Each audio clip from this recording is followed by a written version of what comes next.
అయోధ్యలో రామ మందిరాన్ని వ్యతిరేకిస్తాం.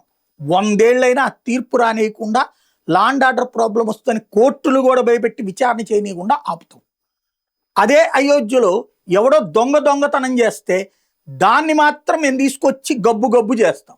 ఇది కాంగ్రెస్ పార్టీ వైఖరి. నెంబర్ 1. నెంబర్ 2, భారతదేశంలో విడిపోయినటువంటి రోజున హిందువులని ఊచకోత పాకిస్తాన్లో చేస్తుంటే ఆ ఊచకోతకి గురవుతూ ప్రాణాలతో వస్తున్నటువంటి హిందువులని కాపాడటం మానేసి, గాంధీ గారు చెప్పారని వాళ్ళని మసీదుల దగ్గర షెల్టర్ కూడా తీసుకొని కూడా నడి రోడ్డునే నిలబెడతాం. అది మేము హిందువుల పట్ల ఉన్నటువంటి కమిట్మెంట్ అని కాంగ్రెస్ పార్టీ నిరూపించుకుంది. కాశ్మీర్లో హిందువుల ఊచకోతకు వస్తే కాశ్మీరీ పండిట్లు కాశ్మీర్ వదిలి పారిపోయే పరిస్థితి క్రియేట్ అయితే దానికి సహకరించి తోడు నిలబడి హిందువులు చస్తే మాకేం పోయింది అన్నటువంటి కోణంలో చూస్తా కూర్చున్నటువంటి చరిత్ర కాంగ్రెస్ పార్టీది.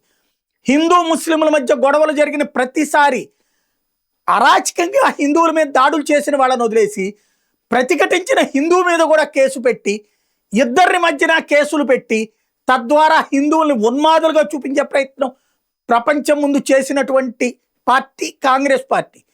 మాలేగావ్ పేలుళ్ల లాంటి అరాచకమైనటువంటి ఉన్మాదానికి పాల్పడినటువంటి ఉగ్రవాద సంస్థలకి వెన్నుదన్నుగా నిలబడి దాన్ని హిందూ తీవ్రవాదం అని ప్రపంచం ముందు చూపించడానికి, హిందువులనే తీవ్రవాదులని ప్రపంచం ముందు చూపించడానికి, కేసునే తారుమారు చేయడానికి స్వయంగా హోంమంత్రి చిదంబరమే ఛార్జ్షీట్ మార్చి చేసినటువంటి ఘనత వహించినటువంటి కాంగ్రెస్ పార్టీ.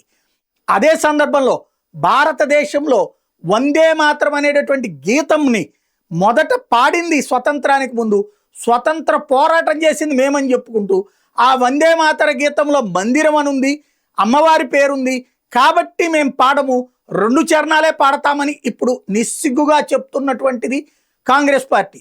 ఇదే కాంగ్రెస్ పార్టీ 2004-14 ముందు హిందువులకి సంబంధించి ఒక హిందువు గుళ్ళో గంట కొట్టాలంటే దగ్గరున్న మసీదు, దగ్గరున్న చర్చిలో నుంచి ఎన్ఓసి తెచ్చుకోవడానికి చట్టం చేసినటువంటి దారుణమైన దుర్మార్గపు చర్యకి దిగబడినటువంటి దిగజారినటువంటిది నాడు కాంగ్రెస్ పార్టీ. అలాగే హిందువుల ఆస్తులని మాది అని ముస్లింలు క్లెయిమ్ చేస్తే, వక్ఫ్ అని క్లెయిమ్ చేస్తే అది కాదు అని నిరూపించుకునే బాధ్యత హిందువు తప్ప అది మాది అని నిరూపించుకునే బాధ్యత ముస్లింలది కాదని చట్టాన్ని తీసుకొచ్చినటువంటి ఘనత వహించినటువంటిది కాంగ్రెస్ పార్టీ.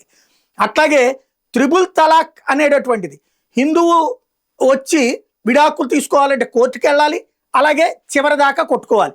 అదే ముస్లిములు 3 సార్లు తలాక్ అని చెప్పి పడేస్తే ఆటోమేటిక్గా అమ్మాయిని వదిలేస్తే ఆ అమ్మాయికి సంబంధించినటువంటి భరణం కూడా ఇవ్వాల్సిన బాధ్యత ఈ దేశ ప్రభుత్వం మీద, హిందూ సమాజం మీద పెట్టి దాని వ్యవహారంలో అతి చేసినటువంటిది కాంగ్రెస్ పార్టీనే. అదే సందర్భంలో ఏదైతే 18 సంవత్సరాల పెళ్ళి, ఒకప్పుడు బాల్య వివాహాలు హిందువుల్లో కూడా జరిగేది, బాల్య వివాహాలని హిందువులకి నిషేధిస్తూ ముస్లిములకి సుప్రీంకోర్టు చెప్పిన షాబానో కేసులో వాళ్ళకి సంబంధించిన పెళ్లి వాళ్ళ ఇష్టం వచ్చినప్పుడు చేసుకోవచ్చు అని చెప్పి చట్టాన్ని మార్చేసిన ఘనత కాంగ్రెస్ పార్టీ. హిందువుల మీద నియంత్రణ, హిందువుల మీద నిరోధం, హిందువుల మీద నిషేధం, హిందువుల దూషణ, ఇది కాంగ్రెస్ పార్టీ నైజం. అదే సందర్భంలో ముస్లింల మీద ప్రేమ, ముస్లింల మీద అపారమైనటువంటి అభిమానం, దానికోసం హిందువులు వేధించేటటువంటి చర్యలకి Congress party care of address అన్నది వందే మాతరం మీద తాజాగా అధికారికంగా తీసుకున్న నిర్ణయం ద్వారా కాంగ్రెస్ పార్టీ మరోసారి నిరూపిస్తోంది.